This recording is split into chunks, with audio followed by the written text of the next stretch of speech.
This evening, we are hearing from the newest head of the LA Fire Department.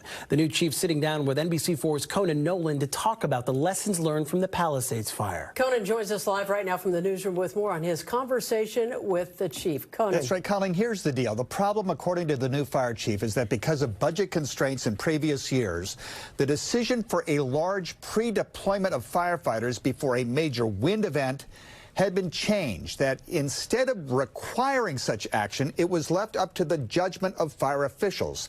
Now, Chief Jaime Moore said the LAFD made a mistake by not pre-deploying more firefighters and positioning engines in a robust, his term, manner throughout the city.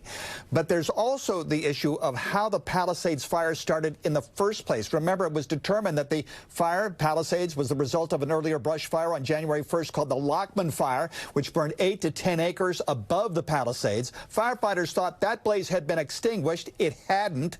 Embers were still smoldering below the surface in a low oxygen environment. Now, considering the fact that so-called holdover fires or zombie fires had resulted in such infernos as the Oakland Hills fire in '91, where hundreds of homes were lost, and the catastrophic Lahaina fire in Maui in 2023, there are plenty who wondered, even though you may have thought the Lachman fire was out, why didn't LAFD have an engine and firefighters pre-deployed to that Lachman fire site just in case? Some might have called that a no-brainer. Well, Conan, in 2020 hindsight, yeah, it's a no-brainer. But, I mean, when you look back, we had the fire on January 1st. They picked up the hose on the 2nd. They truly believed that fire was out. It was extinguished. It was extinguished. We did not fly a drone over it. Right. Will the department change its approach? Absolutely. So for a Lachman fire, you're back out there every day for a week. We're making sure that that fire has been covered with a drone, thermal imaging cameras, and we're routinely going out there and inspect it if we're not already out there with our companies on site.